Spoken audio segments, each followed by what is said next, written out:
जय श्री कृष्ण। कर्क राशि और कर्क लग्न के लिए बड़ा इंपॉर्टेंट टाइम, गुरु केंद्र में चल रहे हैं, सब लोग जानते हैं। गुरु पुष्य नक्षत्र में है, जो बड़ा एक्सप्लोरिंग कॉम्बिनेशन है, आपको अपलिफ्टमेंट कर रहा है, मान सम्मान बढ़ा रहा है, रिकॉग्निशन दे रहा है, आपको इंपॉर्टेंस दे रहा है। बड़ा अच्छा कॉम्बिनेशन है। अब यहाँ पर अगर हम देखेंगे तो गुरु सूर्य साथ में है। गुरु सूर्य जो होते हैं ये गवर्नमेंट और कॉर्पोरेट सेक्टर के साथ रिलेशन बताते हैं। तो जो लोग गवर्नमेंट कॉर्पोरेट सेक्टर के साथ में काम करते हैं, बिजनेस करते हैं, व्यापार करते हैं, नौकरी करते हैं, उनके लिए बहुत अच्छा वक्त है, अपलिफ्टमेंट का टाइम है, अच्छा समय है।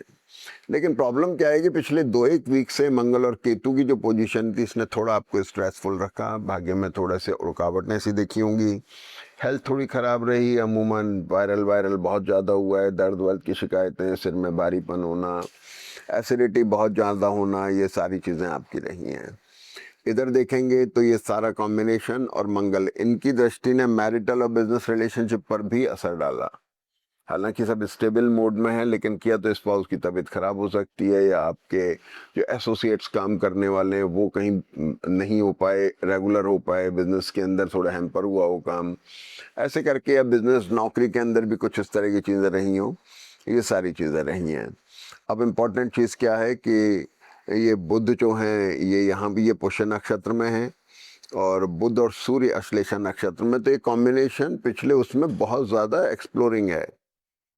बुध आपका थर्ड लॉर्ड हो गया, बुध आपका द्वादशेश का कारक भी हो गया, सूर्य आपका धन का कारक है, तो भाई पैसा भी आ रहा है, काम भी उठ रहा है, व्यापार भी हो रहा है, एक्सप्लोर भी कर रहा है, अपलिफ्टमेंट भी हो रहा है। जो विदेश में रहने वाले लोग हैं, विदेश से संबंधित काम कर, उनके लिए भी बहुत बेटर टाइम है। तो कुल मिलाकर के सब कुछ अच्छा गया, सिवाय थोड़ी हेल्थ वगैरह होने का, कंजंक्शन होना, या फिर कभी कभी ऐसा भी होता है जैसे आसार बन रहे हैं, खूब बादल घुमड़ रहे हैं, बरसात नहीं हो रही है। तो ये सारी चीज़ें रही हैं। गुरु ने भाग्य को भी खूब बढ़ाया, मैरिट और बिजनेस रिलेशनशिप स्टेबल मोड में गए, आपके एसेट को लेकर के भी कंसर्न रही, ये सब चीज़ें रह गई। अब क्या स्थिति बनी, सबसे पहले हम देखेंगे तो चंद्रमा कन्या राशि में है। चंद्रमा कन्या के अंदर है, चंद्र और शनि का एक रीडिफाइनिंग मोड है, अंतर्मुखी हो रहे हैं, सोच विचार चल रहा है, एक्टिविटीज़ के ऊपर दोबारा से पुनर्विचार हो रहा है, खास तौर पे ट्रैवल, एसेट का लिक्विडेशन होना, लोकेशन का चेंज होना, इनको लेकर के बहुत जोश चल रहा है। और सबसे बड़ी चीज़ क्या है कि ये रेवती नक्षत्र और ये हस्त नक्षत्र, तो ये कॉम्बिनेशन बड़ा एक्सप्लोरिंग हो गया। खास तौर पे शुक्र बहुत एक्सप्लोरिंग मोड में गए, तो शुक्र और चंद्रमा, शुक्र और शनि, एसेट के रिशफल होना, खरीद फरोख्त होना, या लोकेशन चेंज होना, उसको लेकर के कॉम्बिनेशन इंपॉर्टेंट है। अब आगे बात करते हैं। मंगल की और शनि की दृष्टि शुक्र को बड़ा इंपॉर्टेंट बना रही है। शुक्र एकादश भाव के स्वामी हो गए, और चंद्रमा भी यहाँ पर हैं। तो अब स्थिति क्या बनी साहब कि सबसे पहले हम देखेंगे तो इस वीक में 17 तारीख को सूर्य सिंह राशि में आ रहे हैं। तो सूर्य जो 1 महीने से केंद्र में चल रहे थे, जो आपको रिकॉग्निशन दे रहे थे, जो आपको इम्पोर्टेंस दे रहे थे, गवर्नमेंट कॉर्पोरेट सेक्टर में आपको मदद कर रहे थे, अब वो सूर्य शिफ्ट हुए और सिंह राशि में आ गए।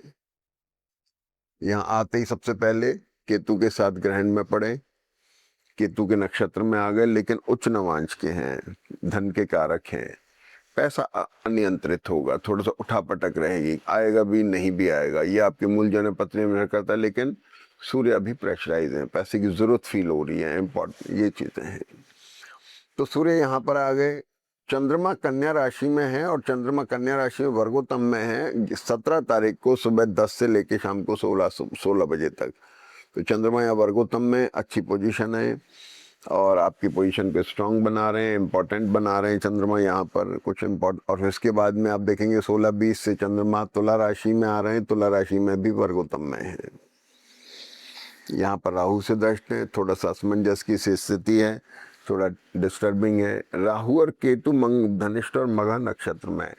इस वीक के मिडिल तक तो ये दोनों थोड़े प्रेशराइज है, इसके बाद मंगल बहुत तेज गति से आगे निकल जाएंगे, तो केतु की गिरफ्त से बाहर जाने की वजह से थोड़ा प्रेशर अब धीरे धीरे कम होना शुरू हो। पिछले 2 वीक से प्रेशर बना था, अब वो धीरे धीरे खत्म होगा।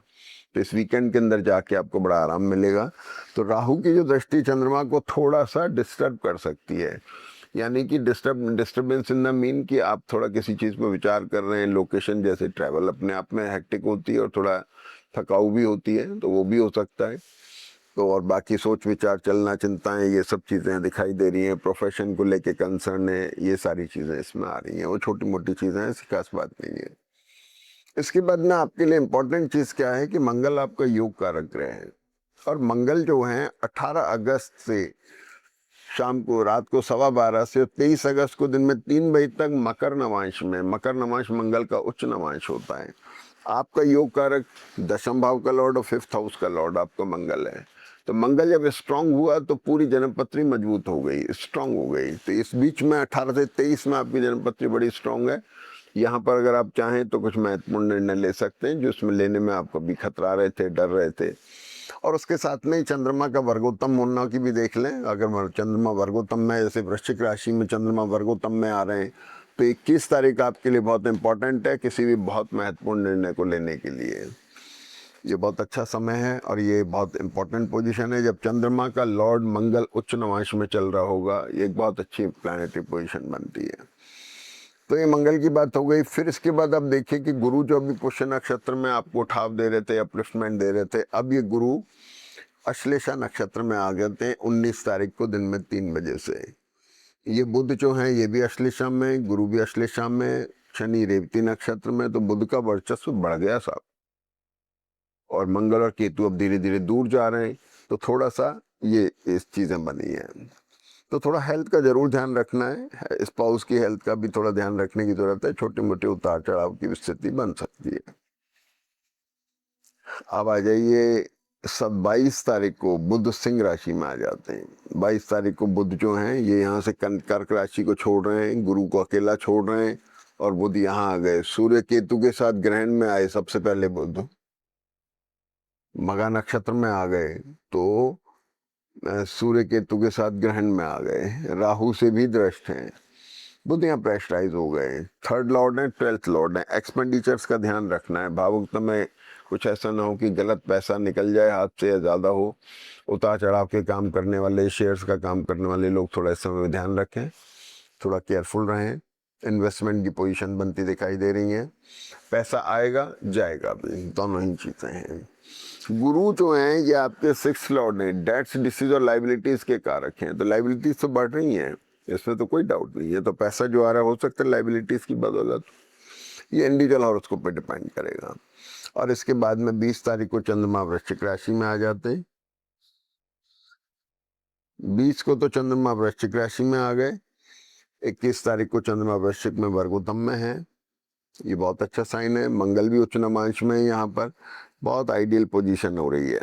आप बहुत महत्वपूर्ण निर्णय लेना चाहें, कुछ इंपॉर्टेंट मीटिंग्स, कुछ भी, वो उसके लिए अच्छी कोई नई शुरुआत, उसके लिए बहुत अच्छा वक्त है।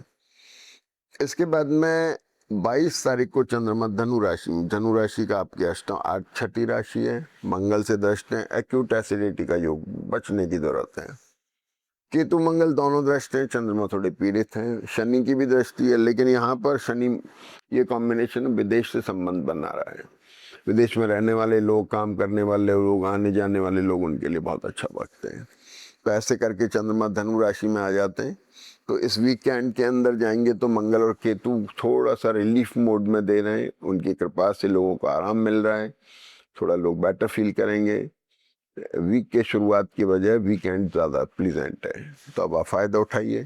जय श्री कृष्ण।